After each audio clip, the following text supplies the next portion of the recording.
Welcome to Thriving Moms of Autistics podcast, a free resource for moms raising young autistic children.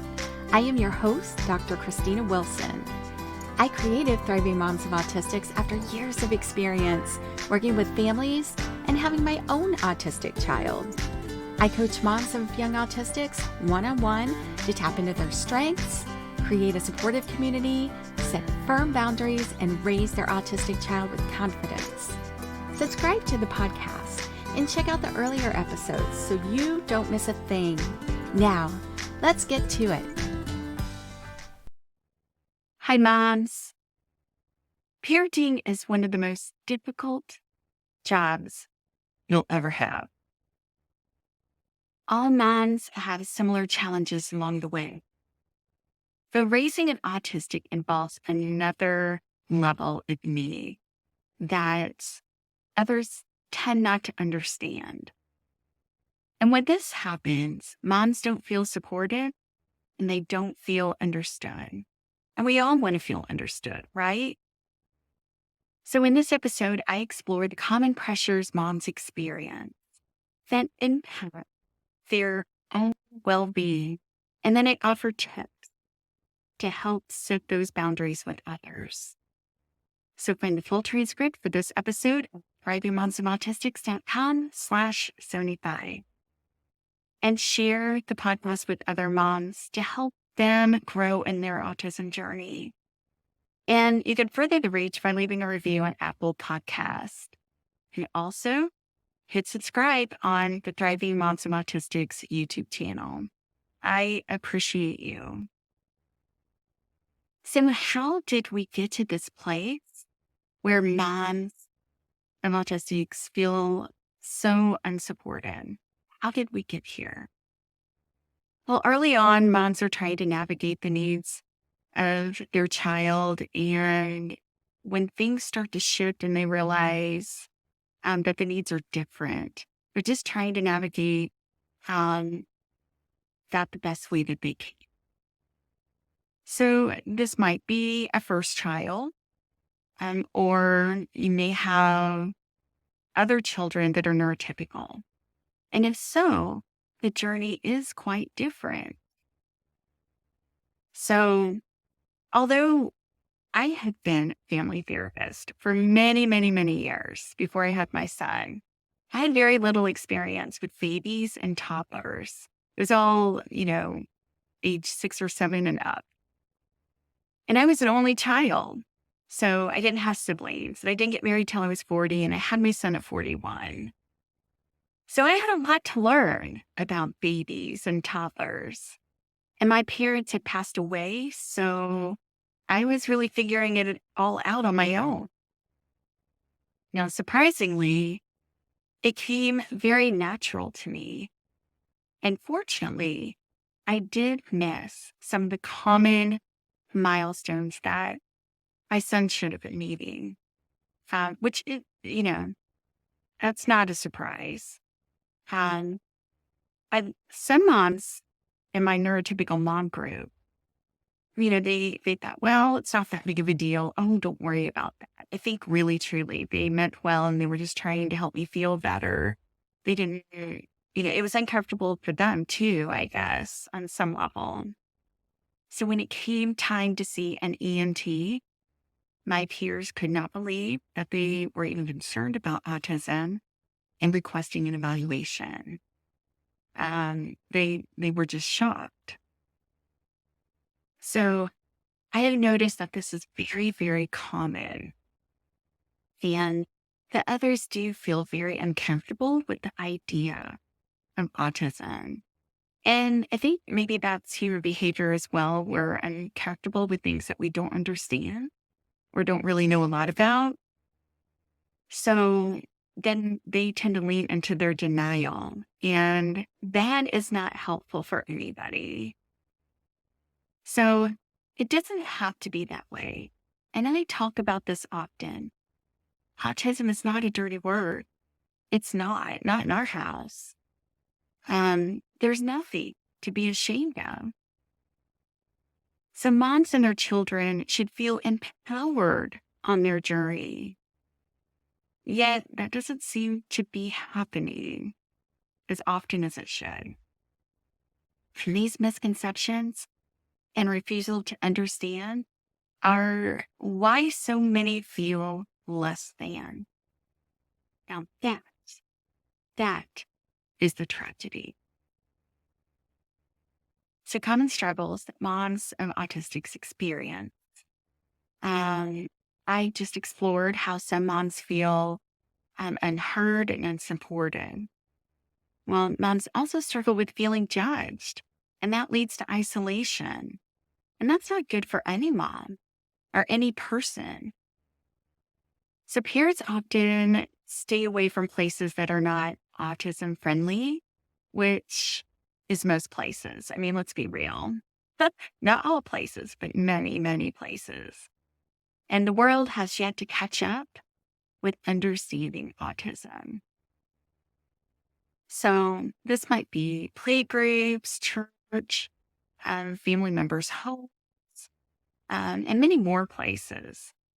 We played musical chairs with churches, just to kind of find the right fit, basically. Now, on my side of the family, actually, we have experience with children with special needs in the family. So it wasn't, they were very welcoming. It wasn't too overwhelming for them. But my family on the other side was resistant to understanding our son's needs and was more concerned about, you know, their own. And that's never helpful for anybody. If you have friends or if you have family like that, that's not helpful. And sadly, this is what a lot of families experience. Now, I have a friend, I just love her. She noticed that, hey, we really want to go to church, but what do? We don't have someone to watch our daughter during the church service.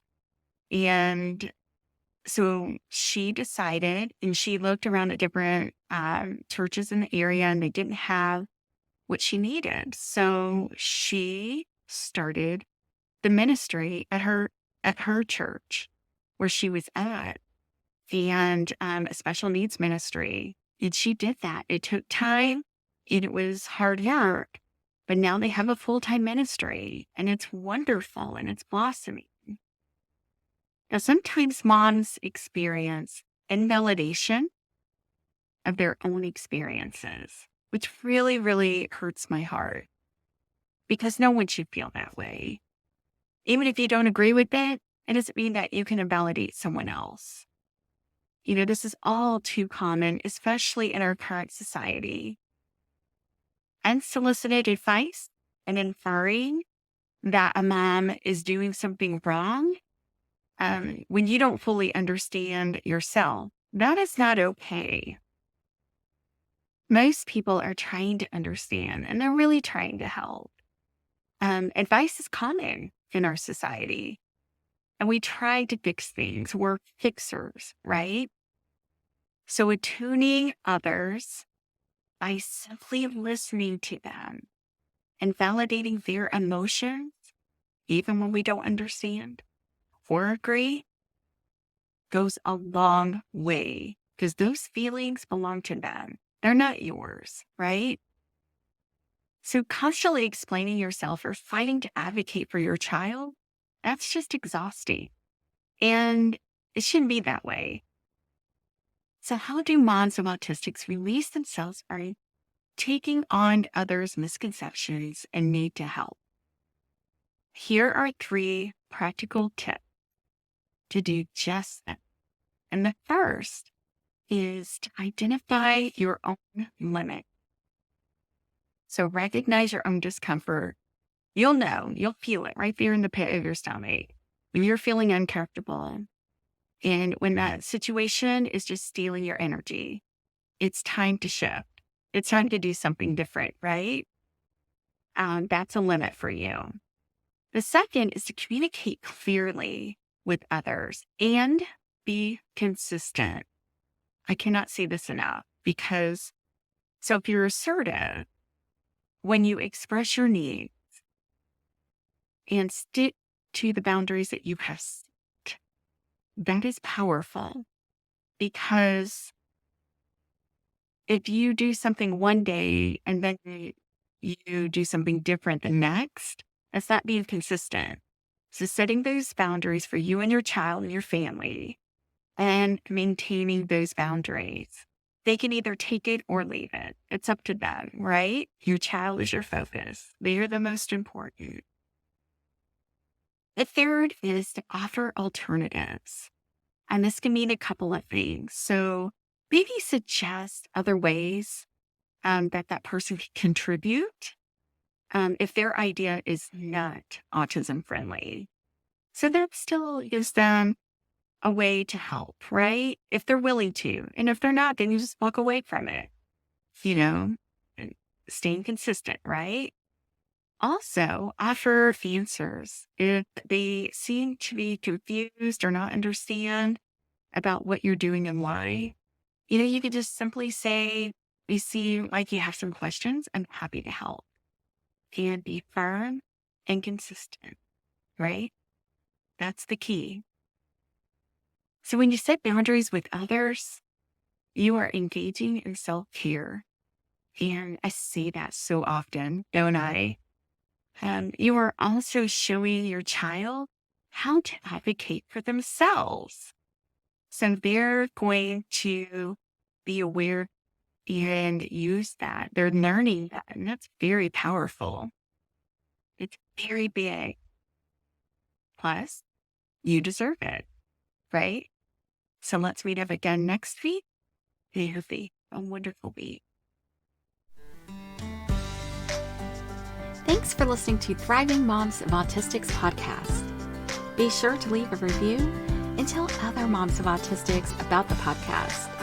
Let's support each other. Find the full transcript for this episode at thrivingmomsofautistics.com. And be assured, you are not alone in your journey.